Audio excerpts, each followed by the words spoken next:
एक छोटे से गांव में रानी अपनी जेठानी तारा और अपनी बेटी काव्या के साथ रहा करती थी। रानी का पति विनोद उसके जेठ के साथ एक छोटी सी फैक्ट्री में काम किया करता था।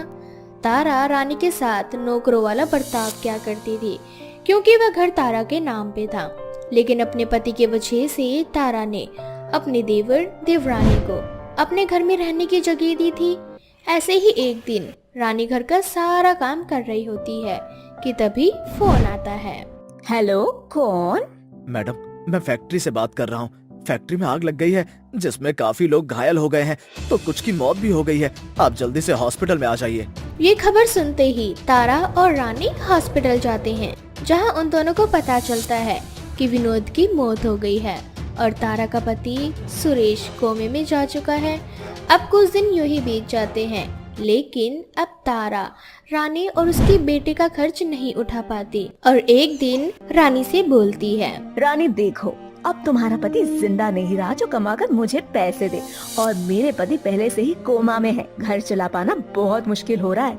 मैं तो माँ बेटी को अपने साथ घर में नहीं रख सकती। लेकिन दीदी, इस घर में मेरा और मेरे पति का भी हिस्सा है। वो बात अलग है कि मेरे पति के आधा पैसा देने के बाद भी भैया ने ये घर आपके नाम कर दिया ताकि आप नाराज ना हो। तुम्हें जो कहना है तुम कह लो रानी, पर इस घर में अब तुम्हारा कोई अधिकार नहीं है, इसलिए तुम अपने बेटी के साथ मेरे घर से निकल सकती हो। इस तरह से तारा रानी को धक्के मारकर घर से निकाल देती है। अब बेचारी अपनी छोटी सी बेटी के साथ दर बदर की ठोकरें खाती है, पर उसे रहने की कोई जगह नहीं मिलती। जिसके बाद उसकी नजर टूटे हुए मकान पर पड़ती है जो ठीक जंगल के नजदीक था। अब रानी अपनी बेटी चांदनी के साथ उस घर में चली जाती है और घर की साफ सफाई करने लगती है। ये देख चांदनी अपनी माँ से बोलती है। माँ, पापा के जाने के बाद बड़ी माँ ने हमें घर से क्यों निकाल दिया? क्योंकि बेटा, अब तेरे पापा इस दुनिया में नहीं रहे और इसी वजह से ये घर अब हमारा नहीं रहा। तो क्या अब ये नया घर ही हमारा घर है माँ? हाँ बेटा, अब से तू और मैं इसी घर में रहेंगे। अच्छा बेटा, तू घर के अंदर ही रहना जब तक मैं खाने का कोई इंतजाम करके आती हूँ। और हाँ, जब तक मैं घर ना आऊँ बाहर मत जाना। ठीक है माँ। इस तरह से रानी बाहर जाती है और लोगों से मदद मांगती है, लेकिन कोई भी उसे खाने के लिए नहीं देता। अब रानी निराश होकर वहाँ से जाने लगती है। तभी वो देखती है कि एक गर्भवती महिला अकेले सामान को गाड़ी में रख रही होती है। ये देखकर रानी से रहा नहीं जाता और वो उस गर्भवती महिला की मदद करने के लिए जाती है और उसका सारा सामान एक एक करके गाड़ी में रखवा देती है। अब रानी वहाँ से जाने लगती है, जिसके बाद गर्भवती औरत उसे रोकते हुए उसे बोलती है। अरे बहन, तुमने मेरी इतनी मदद की, इसलिए तुम कुछ पैसे रख लो। अरे नहीं नहीं, आप अकेली थी और ऊपर से गर्भवती हैं, इसीलिए मैंने आपकी मदद कर दी। अरे कोई बात नहीं, तुम ये पैसे रख लो, तुम्हारे काम आएंगे। इस तरह से गर्भवती महिला रानी को कुछ पैसे देकर चली जाती है।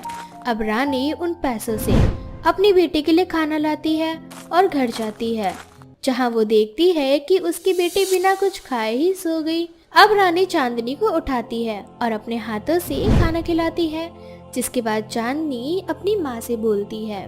माँ, आपने तो कुछ खाया ही नहीं, सारा खाना मुझे खिला दिया। हाँ बेटा, क्योंकि मुझे भूख नहीं है और तूने खा लिया ना, तो समझ कि तेरी माँ का भी पेट भर गया। इस तरह से चांदनी को खाना खिलाकर सुला देती है और अगली सुबह चांदनी को घर में छोड़कर वो काम की तलाश में जाती है और पूरे दिन काम ढूंढने के बाद आखिरकार शाम को उसको एक सेठ के घर माली का काम मिल ही जाता है। अब रानी रोजाना सेठ के घर जाकर पेड़ पौधों को पानी दिया करती और साथ ही साथ कभी कभी घर की सफाई भी कर दिया करती और बदले में मालिक उसे एक समय का खाना और कुछ पैसे दिया करता था। कुछ दिन तक सब कुछ सही चल रहा होता है और एक दिन अचानक जब रानी मालिक के घर जाती है तो मालिक उससे बोलता है। रानी, मैंने तुम्हारा हिसाब किताब कर दिया है, कल से तुम्हें काम पर आने की जरूरत नहीं है। मालिक, मुझसे कोई गलती हो गई क्या जो आप मुझे अचानक से काम से निकाल रहे हैं? आपकी वजह से ही मेरे घर की रोजी रोटी चलती है और आप मुझे काम से निकाल देंगे तो मैं गरीब दुखियारिन क्या करूँगी? रानी, मैं तुम्हें काम से कभी नहीं निकालता, पर मेरे हालात खुद अच्छे नहीं चल रहे। मेरा ये घर बिक चुका है, अब इस घर का और गार्डन का मालिक कोई और है। इस तरह से रानी की आखिरी उम्मीद उसके हाथ से छीन जाती है। अब रानी रोती हुई घर जाती है और तभी वो देखती है कि रास्ते में एक गरीब औरत चक्की पीस रही है। उसके पास काफी लोगों की भीड़ है। उसे रानी देखती ही रह जाती है और पल भर में ही उसके पास से सारी भीड़ खत्म हो जाती है।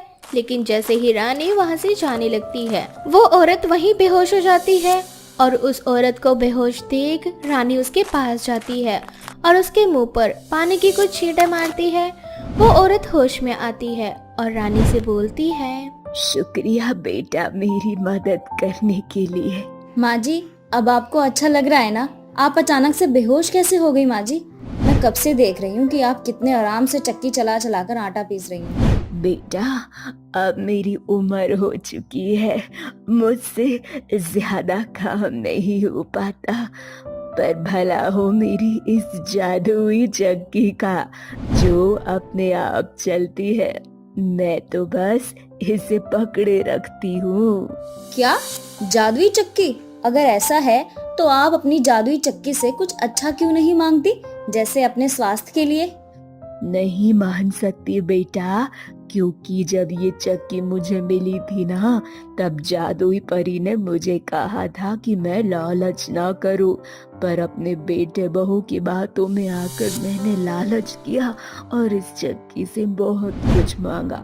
पर मेरे लालची बेटे ने ही मुझे घर से धक्के मार कर निकाल दिया, जिसके बाद मैं रोड पर आ गई और ये जादुई चक्की अब बस मेरी इतनी ही मदद करती है कि मैं अपना पेट भर सकूं। बस मुझे आप ऐसे इंसान की तलाश है जो इस चक्की का ख्याल रख सके, और तुम्हें देखकर लगता है कि तुम इस जादुई चक्की के योग्य हो।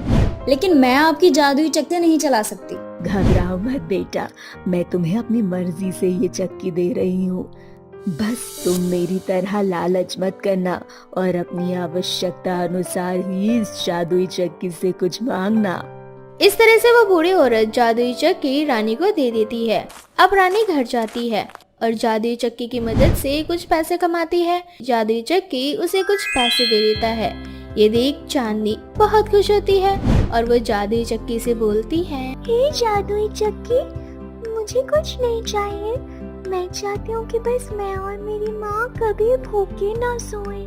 मासूम चांदनी की इतना कहते ही जादुई चक्की उसके सामने तरह तरह के पकवान प्रकट कर देती है, जिसे खाकर चांदनी सो जाती है और रानी जादुई चक्की से बोलती है, हे जादुई चक्की, मुझे तुमसे कुछ नहीं चाहिए, बस मैं तुमसे अपना एक छोटा सा पेपर चालू करवाना चाहती हूँ और इसके लिए मुझे एक छोटी सी दुकान चाहिए और एक बड़ी चक्की चाहती हूँ, ताकि मैं कम पैसों में लोगों के गेहूं पीस सकूं और अपने घर की आर्थिक व्यवस्था को सही कर पाऊं, साथ ही अपनी बेटी को एक अच्छे से स्कूल में पढ़ा सकूं। इतना बोलकर रानी सो जाती है और अगली सुबह जब वो उठती है तो वो देखती है कि उसका टूटा हुआ घर सही हो चुका है। उसके घर में हर प्रकार की सुख सुविधा थी। साथ ही उसके घर के बगल में उसकी खुद की एक चक्की की दुकान खुल चुकी है, जहाँ लोगों की भीड़ भी जमा हो चुकी थी। अब जादुई चक्की की मदद से रानी और उसकी बेटी एक खुशहाल जिंदगी जीने लगती हैं। शोभा और राहुल बहुत अमीर थे। उनके पास ऐशो आराम की कोई कमी नहीं थी। शोभा का एक बेटा था जिसका नाम पारस था। वो दोनों चाहते थे कि उसकी शादी एक अमीर घर में हो। ऐसे ही एक दिन शोभा और राहुल के पास एक अमीर घर की लड़की का रिश्ता आता है और वो दोनों पति पत्नी उस लड़की के घर उस लड़की को देखने के लिए चले जाते हैं, जहाँ वे लोग बैठकर रिश्ते की बात करने लगते हैं। और शोभा लड़की की माँ से बोलती है, बहन, आपकी बिटिया तो सर्वगुण संपन्न है। मुझे तो पहली नजर में ही आपकी बिटिया भा गई। मेरी तरफ से तो ये रिश्ता पक्का है, समझो आप। बहन, अगर ऐसा है तो हमारी तरफ से भी ये रिश्ता पक्का समझो। अब जब दोनों को ही ये रिश्ता मंजूर है तो कुछ शादी विवाह की और लेन देन की बात कर लेते हैं। हाँ हाँ भाई साहब, क्यों नहीं, बताइए आप लोगों को क्या चाहिए। देखिए भाई, हमारे पास तो भगवान का दिया हुआ सब कुछ है। हमें चाहिए तो बस अपने बेटे के लिए एक संस्कारी, सुंदर, सुशील बहू, जो कि आपकी बिटिया है ही। बाकी देना ना देना वो तो आपकी मर्जी है। और मुझे पूरी उम्मीद है आपसे कि आप अपनी बिटिया को वो सब देंगे जो एक माँ बाप देते हैं अपनी बिटिया को। आखिर आप जो कुछ भी देंगे वो सब आपकी बिटिया का ही तो होगा। मैं आपकी बातों से सहमत हूँ। अब बेफिक्र रहिए, मैं अपनी बेटी को वो सब दूंगी जो मुझसे बन पड़ेगा। इस तरह से राहुल और शोभा पारस की शादी की बात पक्की करके घर आ जाते हैं और आपस में बातें करने लगते हैं। भगवान का भला हो जो हमें इतना अमीर परिवार मिला। अब हमने इतने सालों में अपने बेटे पर और उसकी पढ़ाई पर जो भी पैसा खर्च किया है वो सब हम सूद समेत ले लेंगे। अरे भाई, आखिर हमारा बेटा भी कोई लल्लू पंजू थोड़ी ना है, आखिर सरकारी नौकरी करता है। अरे हाँ, आप बिल्कुल सही कह रहे हैं। हमारा खर्चा तो वसूल हुआ, अब बस पारस के आने का इंतजार है। अगले हफ्ते पारस आने वाला है और जैसे ही वो आ जाएगा मैं उससे शादी की बात छेड़ दूंगी और पारस के हाँ बोलते ही शादी की डेट भी फिक्स कर लेंगे। हाँ मेरी प्यारी बीवी। अरे आपको पता है, मुझे तो अभी से ही अपना पूरा घर हरा भरा नजर आ रहा है। इधर टीवी होगा, उधर मशीन होगी, इधर एसी होगा, इधर डाइनिंग टेबल, उधर सोना और सोने की तिजोरी में पैसा। शोभा और राहुल बहुत खुश थे। आखिर वो अपने बेटे की शादी एक अमीर लड़की से जो करवाने वाले थे। लेकिन ये क्या, इस हफ्ते जब पारस घर आता है तो वो अकेले नहीं आता, वो अपने साथ कंचन नाम की एक लड़की को भी लाता है। कंचन की मांग भरी थी और पारस ने उसका हाथ थामा हुआ था। ये देखकर शोभा और राहुल पारस से बोलते हैं, अरे बेटा, ये लड़की कौन है? आज से पहले तो तूने कभी इस लड़की का ना ही जिक्र किया और ना ही हमें इससे मिलवाया। हाँ माँ, क्योंकि अगर मैं आपको कंचन के बारे में पहले ही बता देता कि मैं कंचन से प्यार करता हूँ और कंचन एक छोटी सी कंपनी में अकाउंटेंट का जॉब करती है और हम जैसी अमीर नहीं है, तो आप हमारे रिश्ते के खिलाफ चली जाती और मेरी शादी कंचन से कभी नहीं होने देती। बस इसीलिए मैंने बिना आपको कुछ बताए कंचन से शादी करने का फैसला किया और यहाँ आने से पहले कंचन से शादी कर ली। अगर आप और पिताजी अब भी कंचन को नहीं अपनाएंगे तो मैं कंचन के साथ कहीं और चला जाऊंगा। अरे बेटा, तू अपनी माँ को इतनी लालची और बुरी समझता है? अरे इतनी सुंदर बहू किसे पसंद नहीं आएगी? एक बार अपनी माँ को बता तो देता। और तुझे और बहू को ये घर छोड़ के जाने की कहीं जरूरत नहीं है। मुझे और तेरे पिताजी को कंचन बहुत पसंद है। पारस और कंचन शोभा की यह बातें सुनकर बहुत खुश होते हैं, जिसके बाद कंचन शोभा के पैर छूकर आशीर्वाद लेती है। अब शोभा और राहुल अपने कमरे में जाकर आराम करने लगते हैं और तभी राहुल शोभा से बोलता है, अरे मूर्ख औरत, तूने ये क्या किया? हम अपने बेटे की शादी एक अमीर घर में करवाने वाले थे और तूने इस लड़की को अपनी बहू के रूप में स्वीकार कर लिया। अरे बेवकूफ आदमी, तुमने सुना नहीं क्या कि हमारे इकलौते बेटे ने क्या कहा था? अगर हमने उसकी बीवी को अपनाया नहीं तो वो ये घर छोड़कर चला जाएगा। और सोचो, अगर हमारा बेटा यहाँ से चला जाता तो हम क्या करते? आखिर ये सब हम अपने बेटे के लिए ही तो कर रहे हैं ना। आप मेरी बात कान खोल कर सुनो। हमें उस लड़की के साथ प्यार करने का दिखावा करना पड़ेगा जब तक पारस यहाँ रहेगा। और आपको तो पता है कि पारस की सरकारी नौकरी है। जैसे ही पारस काम के सिलसिले में यहाँ से चला जाएगा, उसके बाद हम अपना असली रंग रूप दिखाना शुरू कर देंगे और फिर मैं उस कलमुही का वो हाल करूंगी कि वो खुद हमारे बेटे को छोड़कर यहाँ से चली जाएगी और फिर हम अपने बेटे की शादी करवा देंगे, वो भी अमीर घर की लड़की से जो कि खूब सारा दहेज लेकर आएगी। सच में शोभा, तुमने क्या दिमाग पाया है? अब शोभा और राहुल पारस के सामने कंचन से बहुत प्यार करते हैं, उसे घर का कोई काम करने नहीं देते। ये देखकर पारस को बहुत अच्छा लगता है कि आखिर उसके माता पिता ने कंचन को अपना ही लिया।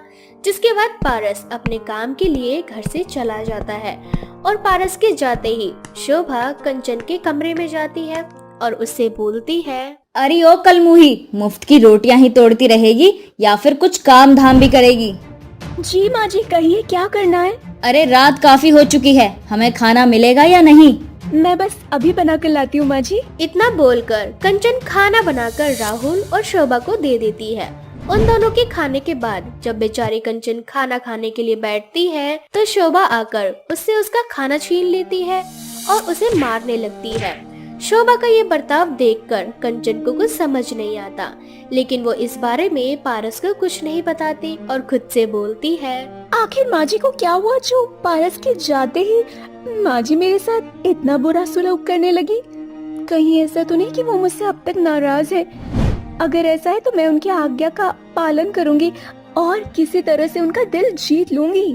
बेचारी कंचन ये सोचकर अपने सास ससुर का सारा अत्याचार सहने लगती है, लेकिन शोभा और राहुल का अत्याचार अब उसके ऊपर इतना ज्यादा बढ़ जाता है कि शोभा ना तो कंचन को सही से खाने देती है और ना ही आराम करने देती है। राहुल और शोभा कभी कंचन को डंडे से मारते तो कभी उसका हाथ जला दिया करते। इस बात से अनजान पारस अपने काम में व्यस्त रहता और एक दिन जब घर पर आता तो वो देखता कि कंचन के पूरे शरीर पर चोट के निशान हैं और वो तेज बुखार में होने के बाद भी घर का सारा काम कर रही है। ये सब देखकर पारस अपनी माँ से बोलता है, माँ, आप इंसान हैं या कसाई? मैंने आप पर भरोसा किया और कंचन को यहाँ अकेला छोड़ा, पर मेरे जाने के बाद आप लोगों ने मेरी कंचन की क्या हालत कर दी है? आप लोगों ने ऐसा क्यों किया? क्यों किया? क्योंकि हम तेरी शादी एक अमीर घर में करवाना चाहते थे, अमीर घर की लड़की जो कि यहाँ पर खूब सारा दहेज लेकर आती। लेकिन तूने क्या किया? इस गरीब भिखारी को उठाकर यहाँ ले आया। मैंने सोचा था कि मैं इसे खूब परेशान करूंगी और ये तुझे छोड़कर यहाँ से चली जाएगी, लेकिन ये अपनी जगह से टस से मसी नहीं हुई। अब इस लड़की को तुझे छोड़ना ही पड़ेगा। माँ, आप कंचन पर कितने ही जुल्म क्यों ना कर लो, पर वो मुझे कभी नहीं छोड़ने वाली। पर मैं ऐसे माँ बाप के साथ नहीं रह सकता जो मेरी बीवी के साथ इस तरह का अत्याचार करें। इसीलिए मैं कंचन के साथ ये घर छोड़कर जा रहा हूँ, हमेशा के लिए। इतना बोलकर पारस कंचन का हाथ पकड़ता है और उसके साथ अपने घर से निकल जाता है। शोभा पारस को रोकने के लिए उसके पीछे पीछे जाती है और तभी शोभा एक कार के सामने आ जाती है, लेकिन सही समय पर कंचन वहां आकर शोभा की जान बचा लेती है और खुद उस हादसे का शिकार हो जाती है। कुछ देर बाद जब कंचन की आंखें खुलती है तो वो खुद को हॉस्पिटल में पाती है और शोभा कंचन से बोलती है, बहू मुझे माफ कर दे, मैंने तेरे साथ इतना बुरा किया लेकिन तूने फिर भी मेरी जान बचाई। माँ जी, माँ बाप का दर्जा तो सबसे ऊपर होता है और माँ बाप के हाथ सिर्फ अपने बच्चों को आशीर्वाद देने के लिए उठते हैं, न कि उनसे माफी मांगने के लिए। इस तरह से कंचन अपने सास ससुर को माफ कर देती है। अब बहुत जल्द कंचन भी ठीक हो जाती है और वो सब अपने घर जाते हैं, जिसके बाद कंचन अपने ससुराल में एक खुशहाल जिंदगी जीने लगती है। भूत या कसाई। ये कहानी जूनागढ़ नाम के एक गांव की है, जहां से धीरे धीरे करके लोगों के घर से उनके जानवर कभी मुर्गा तो कभी बकरा आदि करके गायब होने लगे थे। ऐसे ही एक रोज अनिल के घर से उसकी बकरी गायब हो जाती है। अगली सुबह जब अनिल अपनी बकरी को देखने जाता है तो वो देखता है कि उसकी बकरी गायब हो चुकी है, जिसके बाद अनिल जोर जोर से रोने लगता है। अनिल के रोने की आवाज सुनकर सभी गांव वाले उसके पास आते हैं। रघु नाम का एक व्यक्ति भी उसके पास आता है। मेरी बकरी चोरी हो गई। मैंने सोचा था इस बकरी के जरिए मैं अपना खुद का बिजनेस करूंगा, पर मेरी तो किसी ने बकरी ही चुरा ली। अरे अनिल भाई, कैसी बातें कर रहे हो? अब भला कोई तुम्हारी बकरी क्यों चुराएगा? अरे तुम्हारी बकरी इधर उधर चली गई होगी, थोड़ी देर में आ जाएगी। हो सकता है तुम्हारी बीवी उसे कहीं ले गई हो। अरे मेरी बीवी तो मायके में है। इतना बोलने के बाद अनिल रघु को देखता है और उसे देखते ही अनिल उससे लड़ने लगता है और बोलता है, तूने ही मेरी बकरी चुराई है। सच बोल, तूने ही चुराई है ना मेरी बकरी? क्यों चुराई मेरी बकरी? मुझे मेरी बकरी वापस दे। अनिल तू क्या बोल रहा है? अब मैं भला तेरी बकरी क्यों चुराऊंगा? अब मेरे पास तो खुद इतने सारे जानवर हैं। मुझसे दुश्मनी निकालने के लिए तूने मेरी बकरी चुराई है, क्योंकि कल हम दोनों की लड़ाई हुई थी और तूने मुझे धमकी दी थी कि तुम मुझसे मेरी बकरी छीन लोगे। अनिल तू कल बहुत ज्यादा इतरा रहा था, बस इसीलिए मैंने गुस्से में ये बात कही थी। इसका मतलब ये थोड़ी ना है कि मैं तेरी बकरी चुरा लूंगा। अरे यार, मेरे पास तो पहले से ही इतने सारे जानवर हैं, बकरी, गाय, भैंस और भी बहुत जानवर हैं। अब मैं भला तेरी बकरी क्यों चुराऊंगा? दोनों के बीच हाथापाई होने लग जाती है। तभी गांव के सरपंच उन दोनों के बीच की लड़ाई जैसे तैसे शांत करवा देते हैं और सब अपने अपने घर चले जाते हैं। अगली सुबह रघु के पास कुछ जानवर गायब हो जाते हैं, जिसके बाद रघु अनिल के पास जाता है और जाकर उससे लड़ने लग जाता है और बोलता है, तुझे समझ नहीं आता मेरी बात? जब मैंने एक बार कह दिया ना कि मैंने तेरी बकरी नहीं चुराई, तो फिर तूने मेरे जानवर चुराए क्यों? मेरे जानवर वापस कर। मैंने तेरे कोई जानवर नहीं चुराए। मैं तेरी तरह चोर नहीं हूँ। यकीन नहीं आता तो मेरे घर की तलाशी ले ले। एक बार फिर उन दोनों के बीच लड़ाई शुरू हो जाती है और गांव का सरपंच आकर उन दोनों की लड़ाई को खत्म करवा देता है। परंतु जानवर गायब होने का ये सिलसिला धीरे धीरे बढ़ता ही जाता है और सब लोगों को समझ आ जाता है कि ये किसी गांव वाले का काम नहीं है, ये कोई चोर है जो उनके गांव के जानवर चुरा रहा है। सब गांव वाले चोर को पकड़ने के लिए सरपंच के पास थाने में जाकर रिपोर्ट लिखवा कर आते हैं, पर रिपोर्ट लिखवाने के बाद भी चोर का कुछ अता पता नहीं चलता। जिसके बाद सभी गांव वाले एक साथ इकट्ठे हो जाते हैं और बोलते हैं, ये चोर जो भी है बहुत ही शातिर है। अब हम सबको ही मिलकर कुछ न कुछ करना चाहिए। हमें एक काम करना चाहिए। आज रात को हम ना सोकर हमें अपने जानवरों की पहरेदारी करनी चाहिए। आज रात को जब वो चोर हमारे गांव में जानवर चुराने आएगा, तब हम उसे रंगे हाथ पकड़ लेंगे। रघु सही बोल रहा है, हम सबको ऐसा ही करना चाहिए। जिसके बाद सारे गांव वाले रात भर जाग कर पहरेदारी करने लगते हैं, परंतु फिर भी उनके घर से उनके जानवर चोरी हो जाते हैं। किसी के घर में मुर्गा चोरी होता है तो किसी की बकरियां घर से गायब हो जाती हैं। जिसके बाद सभी गांव वाले अपने सर पर हाथ रख कर बैठ जाते हैं और सुबह सरपंच के पास जाकर गांव के सरपंच से बोलते हैं, ये चोर तो बहुत ज्यादा शातिर है। हम लोगों की इतनी कड़ी पहरेदारी के बाद भी और थाने में रिपोर्ट लिखवाने के बाद भी ये चोरी कर गया। अब इस चोर को हम कैसे पकड़ेंगे? कुछ न कुछ तो करना पड़ेगा। सुनो सभी गांव वालों, मेरे पास एक और आइडिया है। मेरी आप सभी गांव वालों से विनती है कि आप सभी आज के आज अपने जानवरों को अपने रिश्तेदारों के घर भेज दो। रात में जब चोर चोरी करने आएगा और वो किसी के घर में जानवर नहीं पाएगा तो वो बौखला जाएगा और जानवर चोरी करने के लिए पूरे गांव में घूमेगा। और जब वह पूरे गांव में जानवर ढूंढने के लिए घूमेगा, तब हम एक जानवर गांव में छोड़ देंगे और जैसे ही वो उस जानवर को पकड़ेगा, हम सभी उस चोर को पकड़ लेंगे। तो क्या आप सब मेरा साथ देने को तैयार हो? हाँ हाँ सरपंच जी, हम आपकी बातों से सहमत हैं। हम सब भी तैयार हैं। हम बिल्कुल ऐसा ही करेंगे। इसके बाद सभी गांव वाले ठीक ऐसा ही करते हैं और अपने अपने जानवरों को अपने रिश्तेदारों के घर पर छोड़ आते हैं और सरपंच अपनी एक बकरी गांव के बीच चौराहे पर छोड़ देता है। रात को सभी लोग अपने घर में छुपकर उस बकरी की पहरेदारी करने लगते हैं। तभी रात को एक भूत आता है और बकरी को देखकर खुद से बोलता है, लगता है शैतान के देवता आज मुझसे बहुत ज्यादा खुश हैं, तभी ये मासूम बेचारी बकरी अकेली गांव में घूम रही है। अब मुझे गांव के अंदर नहीं जाना पड़ेगा। आज इस बकरी को मैं उठाकर अपने साथ ले जाऊंगा। सभी गांव वाले भूत को देखकर डर जाते हैं और अपने घरों में छिपे रहते हैं। भूत बकरी को अपने साथ पकड़कर ले जाने लगता है। तभी गांव का पंडित मंत्र पढ़ता हुआ बाहर आता है और गंगा जल लेकर उस भूत के ऊपर छिड़क देता है। जिसके बाद वह कसाई उस बकरी को छोड़ देता है और जमीन पर गिर जाता है। ये देखकर सभी गांव वाले बाहर आते हैं और पंडित जी उस भूत से बोलते हैं, कौन हो तुम जो गांव के सभी जानवरों को अपने साथ उठाकर ले जाते हो? आखिर तुम ऐसा क्यों कर रहे हो? मेरा नाम लल्लू है। मैं लल्लू कसाई हूँ। मैं इस गांव में अपनी मीट की दुकान चलाता था। यहाँ पर कुछ और भी कसाई थे। मैं नया इस गांव में आया था, परंतु मेरी कमाई बहुत अच्छी हो रही थी क्योंकि मैं दिन रात मेहनत करके अपने मटन को बेचा करता था।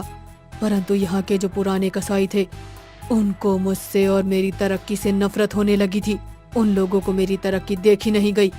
और एक दिन कल्लू कसाई आया और उसने मेरे गले पर छुरा रखकर मुझसे बोला, तू जब से आया है तब से मेरा धंधा चौपट हो गया है। अगर तू अपनी जान बचाना चाहता है तो यहाँ से भाग जा, नहीं तो तू खुद एक मटन चिकन बन जाएगा और लोग तुझे खा जाएंगे। मैं इस गांव से कहीं नहीं जाऊंगा, यहाँ मेरी अच्छी कमाई होती है। लल्लू कसाई कल्लू कसाई को मना कर देता है और कल्लू कसाई उसकी गर्दन काट देता है और उसकी लाश के छोटे छोटे टुकड़े करके मीट में मिलाकर बेच देता है। तभी से मेरी आत्मा भटक रही है उस कल्लू कसाई की गर्दन काटने के लिए।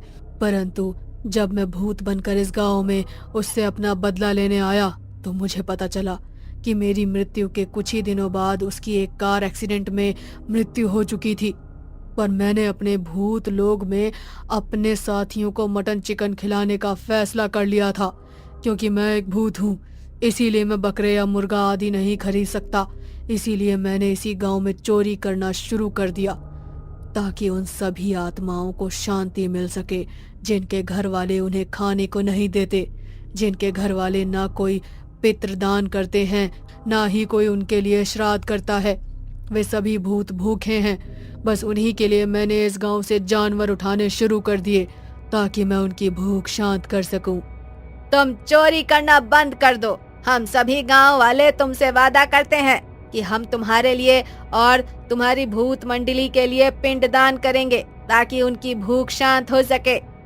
ठीक है, मुझे तुम्हारी ये शर्त मंजूर है, परंतु अगर इन गांव वालों ने या तुमने ऐसा नहीं किया तो इस बार मैं जानवरों को नहीं बल्कि इंसानों को अपने साथ पकड़ कर ले जाऊंगा और उन्हें मारकर अपने साथियों को खाने को दे दूंगा। हम सभी गांव वाले तुमसे वादा करते हैं, हम तुम्हें कभी भी किसी भी चीज की कमी नहीं होने देंगे। बस तुम हमारे जानवरों को मारना और उनकी चोरी करना बंद कर दो। जिसके बाद वो भूत अपने भूत लोक चला जाता है और सभी गांव वाले उसकी आत्मा की शांति के लिए और उसके साथियों के लिए पूजा करवाते हैं, साथ ही पितृदान भी करते हैं। जिसके बाद लल्लू कसाई कभी भी उनके गांव नहीं आता और ना ही उनके जानवरों को मारता है और सारे गांव वाले एक बार फिर से शांति से अपनी जिंदगी जीने लगते हैं।